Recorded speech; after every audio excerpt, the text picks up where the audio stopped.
El vino de la cerveza, cualquier dolor de cabeza, se quita con un gemido. Gol de Estudiante de La Plata. Gol majestuoso de Ricardo Infante. Nada pudo hacer el arquero Botassi, Central Estudiantes 3, Rosario Central 0.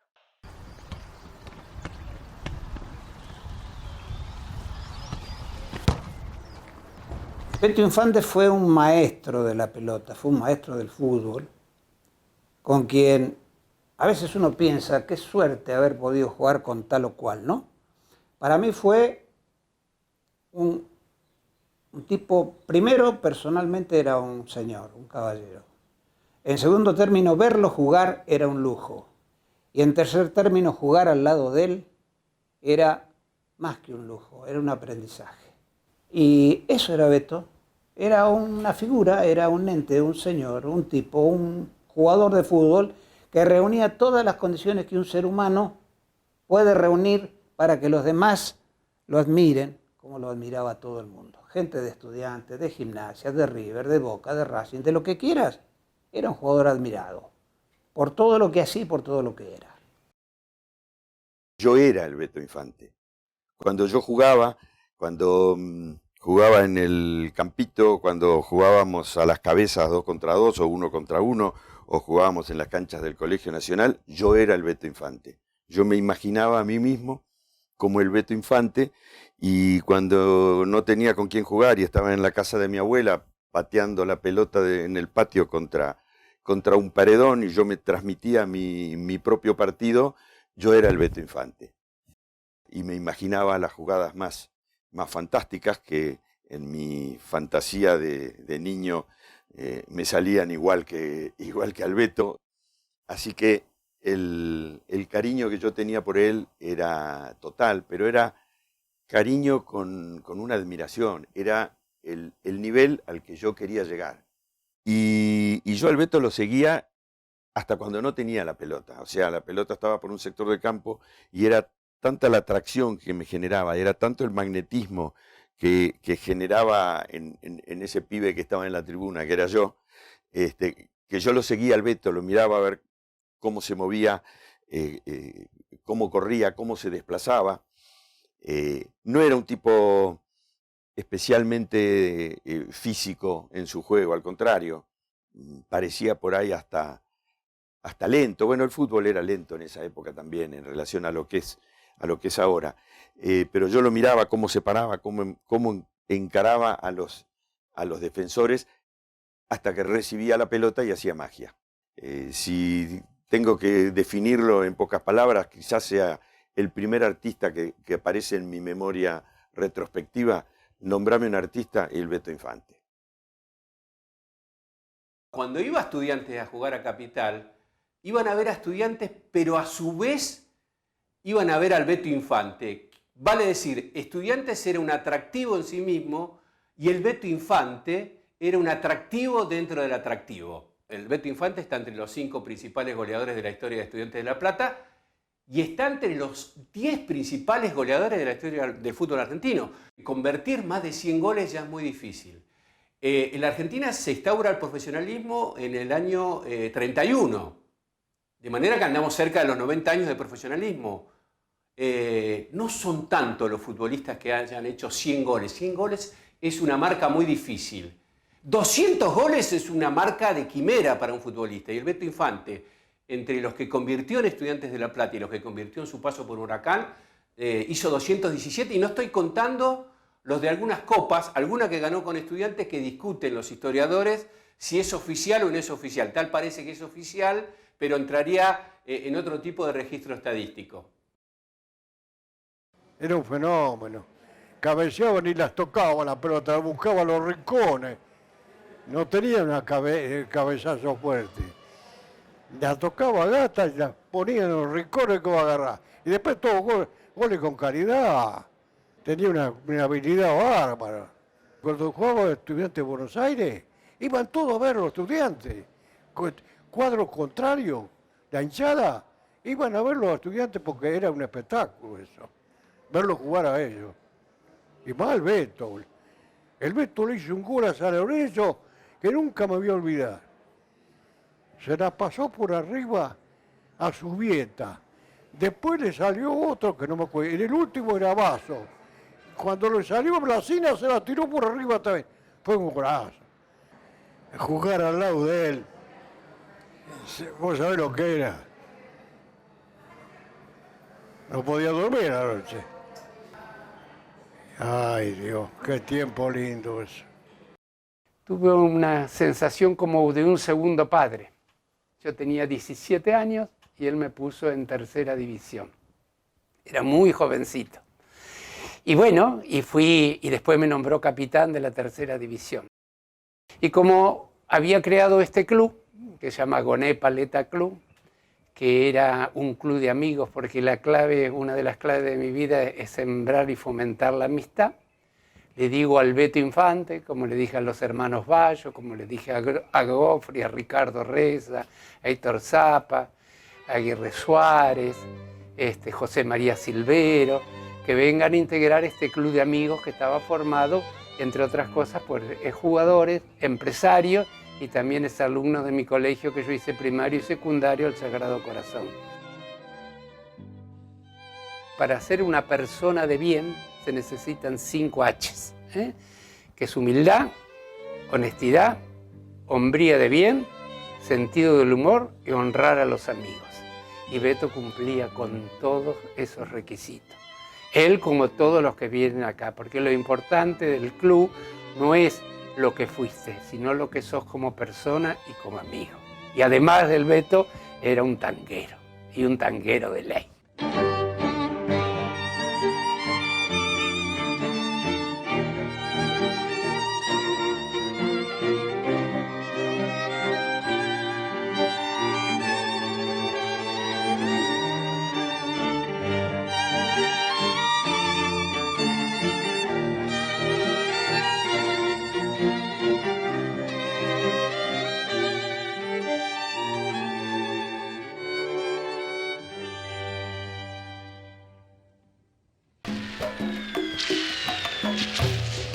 La Segunda Guerra Mundial tuvo consecuencias devastadoras para el mundo que ya todos conocemos.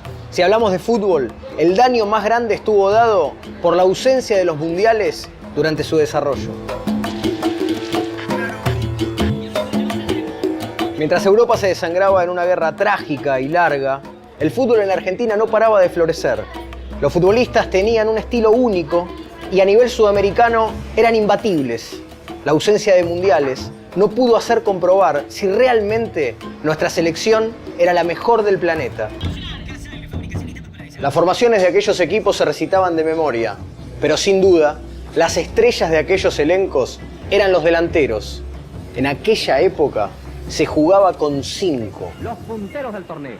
Desde luego, es el encuentro que más... Bueno, el equipo de los 40, yo creo que queda en la historia como pasó con la delantera de los profesores, Gagliardo, Negri, Infante, Oroz, Arbios y Pellegrina, digamos, la formación base de la década del 40. Si uno por ahí lo traslada o lo traspola a esta época, como pudo haber pasado con los profesores, hoy serían formaciones muy poco probables de aguantar en un equipo de la dimensión económica y social que tenía Estudiantes. Por eso uno ve que los récords de goles y sobre todo de presencias siempre están inmiscuidos jugadores de la década del 30, del 40, del 50. Después tenés algún tipo de ruptura, el Chavo de Sábato en la era moderna con Braña, pero son excepciones, Russo y Brown y Titi Herrera, pero son excepciones. El Estudiantes de la década del 40, junto a los 5 grandes, fueron los 6 clubes que más puntos sumaron a lo largo de esa década del 40, y de alguna manera con este revisionismo nuevo que hubo, sobre todo en este último lustro, en esta última década, se le empezó a dar valor a las copas que obtuvieron, que fueron, de alguna manera, fueron los primeros logros que el club obtuvo en la era profesional. la Copa Adrián Escobar, que se gana en el año 44, que era un campeonato de alguna manera que cerraba la temporada. Hoy no tiene nada que ver, pero se puede hablar como organizó la Superliga Argentina ahora con la Copa de la Superliga. De alguna manera era el cierre de la temporada, la Copa Escobar. Se jugaba en una única cancha, casi siempre se elegía el viejo gasómetro, la cancha de San Lorenzo, y la jugaban, de ahí la trascendencia, los equipos que terminaban entre los primeros 7 puestos. El campeón del torneo entraba en semifinales y los otros 6 se eliminaban desde cuartos de final. Bueno, Estudiantes era un campeonato que se jugaba, la particularidad que se jugaba de forma rápida, porque los partidos se jugaban en días continuados porque duraban 40 minutos, 2 tiempos de 20. Hubo alguna otra modificación de esta copa, pero la que gana Estudiantes se juega de esta manera. El resultado, muchos lo saben, es la final que se le gana al propio San Lorenzo en la cancha de San Lorenzo, que de alguna manera actuaba como estadio neutral, pero Estudiantes tiene la virtud de ganarle esa final 1-0. La Copa Pedro Pablo Ramírez, bueno, que era en homenaje también a quien era en ese momento presidente de la República Argentina, presidente de facto, claro. El Campeonato República se termina definiendo, la Copa República, el Campeonato de la República, se termina jugando cuando termina el campeonato regular, el campeonato oficial, la Liga del año 46.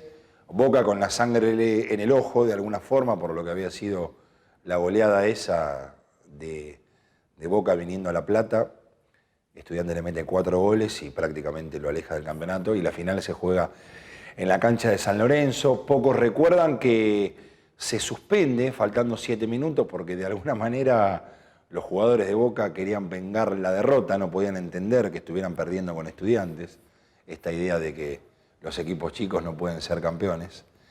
Y a falta de 7 minutos, según las crónicas, bueno, el árbitro termina suspendiendo el partido. Hay un gran revuelo entre los jugadores, de alguna manera los de Estudiantes terminan contestando, pero hay incidentes en la tribuna de Boca. Y bueno, la AFA le termina por dar el campeonato ganado, por supuesto, la Copa de la República. El conflicto que se sucedió en los años 50 entre el Club Estudiantes La Plata y el peronismo gobernante en aquel momento, hay que contextualizarlo correctamente en el esquema de, fundamentalmente, de la grieta que había en aquellos momentos entre el peronismo y el antiperonismo. También hay que remontarse a los orígenes de aquel conflicto un poco antes en el tiempo, al año 1951, cuando se va a producir en la renovación de las elecciones del Club de Estudiantes una nueva elección que va a dar origen a una disputa entre un sector de la Confederación General del Trabajo de la ciudad de La Plata, que pretende presentar una lista a través de algunas personas como Greco, como Esbucio, y tratan de llegar, colonizar el espacio social puntualmente del Club Estudiantes. Tradicionalmente el Club Estudiantes, desde la década del 40, ya desde esa época también era presidente la figura de Pedro Ossácar, que fue un referente muy importante. En aquel momento la línea de Ossácar no busca la reelección de Ossácar, sino presenta lo que se ha definido por algunas historias orales que me han llegado a mí como una lista light, una lista no tan comprometida desde lo político, y se lo coloca en el lugar para postularlo como presidente de la institución al ingeniero César Ferri, que era un catedrático fundamentalmente de la Facultad de Agronomía. Se producen las elecciones y gana la lista de Ferri, y el intento de la CGT peronista queda trunco por entrar al club. Se hace dramático el contexto de enfrentamiento entre el peronismo y antiperonismo cuando la enfermedad de Eva Perón avanza y hay una serie de homenajes en todo el ámbito del país que tratan de entronizar su figura. Al Club Estudiantes, como a muchos clubes, le llegan ejemplares, en este caso 2000 ejemplares de La razón de mi vida, que tiene que distribuir fundamentalmente entre sus socios. El Club de Estudiantes recibe los libros y los deja en el subsuelo, en un depósito, ahí guardados, empaquetados como le llegaron. Y esto produce la reacción de la CGT local, que el 18 de junio de 1952 vía un procedimiento con la policía, pone de manifiesto lo que ellos definen una maniobra de ocultamiento de esos libros por parte de la dirigencia del club.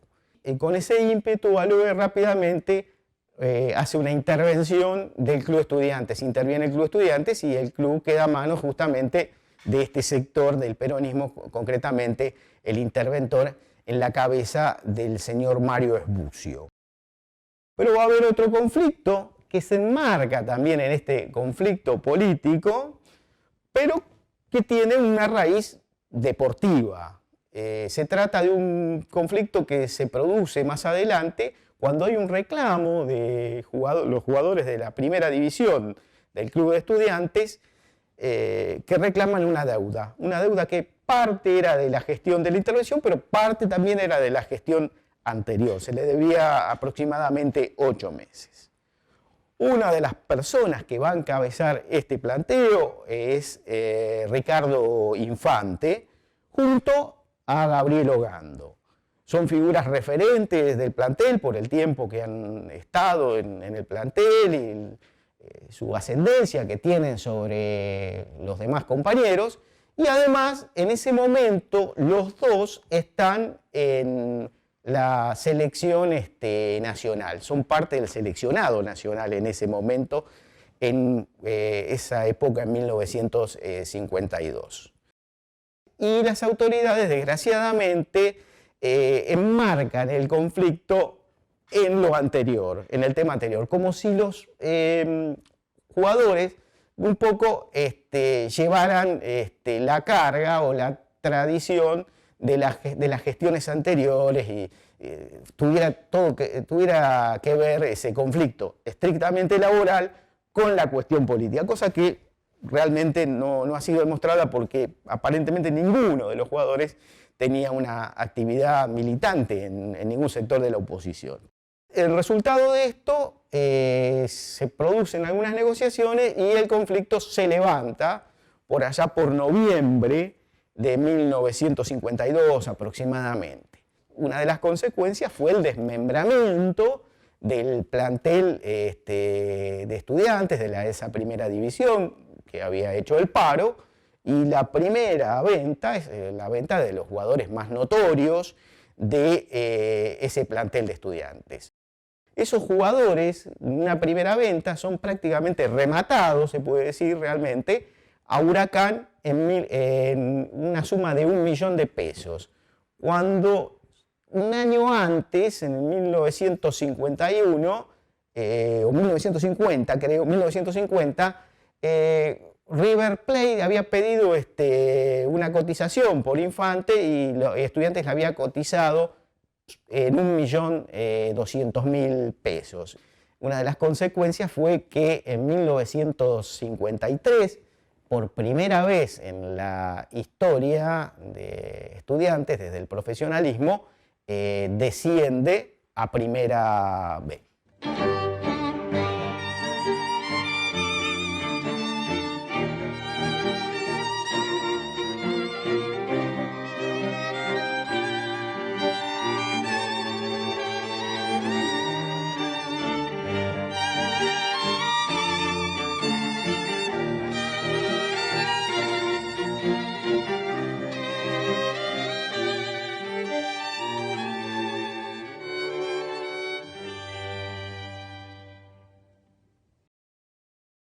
Julio Gallardo toma la pelota ya en la parte derecha, después de eludir a 2 jugadores, patea, la pelota pega en el palo izquierdo del arquero, que era Botassi.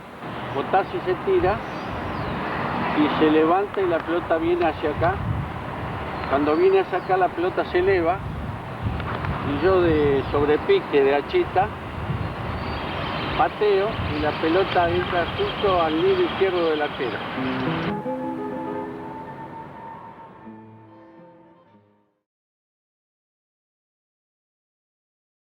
El arquero corriendo como loco, la tiro del otro cuadro, ¿no?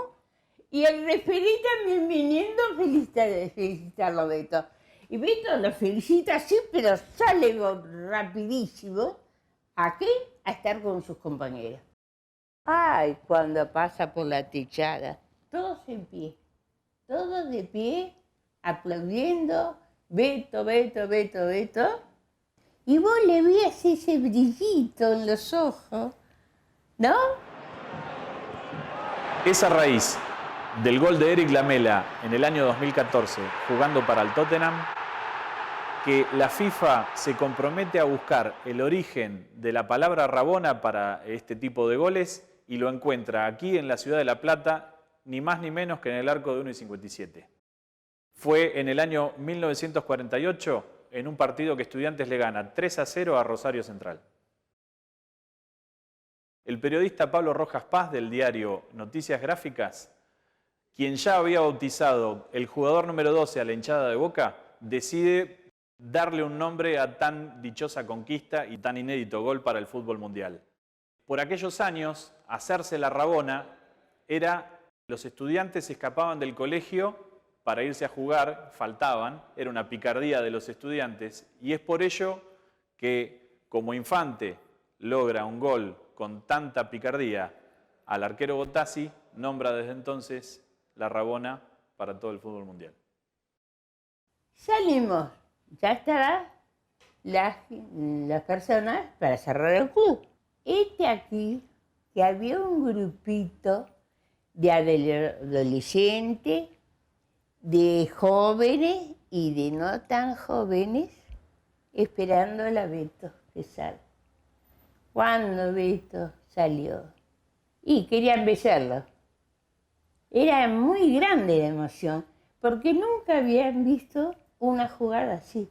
Entonces tenemos costumbre nosotros de venir caminando a casa. Yo con Beto, mi cuñado y yo. Beto tiene costumbre de llevarme acá así del hombro, ¿no? Los chicos, las más adolescentes, digamos, se cruzaban adelante nuestro, no dejaban caminar. Beto, ¿y cómo hiciste? ¿No se te movió la pelota? ¿Tuviste cuidado? ¿No te diste cuenta que se te podía escapar? Todo, le preguntaban todo. Se fueron tranquilizando, algunos se fueron yendo, otros nos acompañaron hasta casa. Y cuando llegamos a la casa, Beto se da vuelta y dice, bueno chicos, chao, pues estamos en casa, el zaguán. Muy lindo fue. Y un buen día la diosa del viento besa el pie del hombre, el maltratado, el despreciado pie. Y de ese beso nace el ídolo del fútbol. Nace en una cuna de paja y choza de lata y viene al mundo abrazada a una pelota. Desde que aprende a caminar, sabe jugar. En sus años tempranos, alegra a los potreros. Juega que te jueguen los andurriales de los suburbios hasta que cae la noche y ya no se ve la pelota. Y en sus años mozos, vuela y hace volar en los estadios. Sus artes malabares convocan multitudes, domingo tras domingo, de victoria en victoria, de ovación en ovación. La pelota lo busca, lo reconoce, lo necesita. En el pecho de su pie, ella descansa y se hamaca. Él le saca lustre y la hace hablar, y en esa charla de dos conversan millones de mudos. Los nadies, los condenados a ser por siempre nadies, pueden sentirse alguienes por un rato, por obra y gracia de esos pases devueltos al toque, esas gambetas que dibujan setas en el césped, esos golazos de taquito, de chilena o de rabona. Cuando juega él, el cuadro tiene 12 jugadores. 12, 15 tiene, 20. La pelota ríe, radiante en el aire. Él baja, la duerme, la piropea, la baila, y viendo esas cosas jamás vistas, sus adoradores sienten piedad por sus nietos aún no nacidos, que no las verán. Por suerte todavía aparece en las canchas, aunque sea muy de vez en cuando, algún descarado cara sucia que se sale del libreto y comete el disparate de tirar una rabona desde un ángulo imposible, por el puro goce del cuerpo que se lanza a la prohibida aventura de la libertad.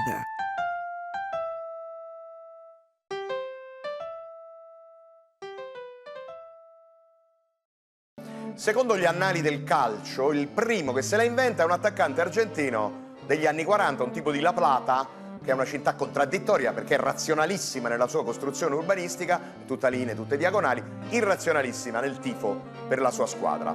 Il tipo in questione si chiama Ricardo Infante e gioca nell'Estudiantes.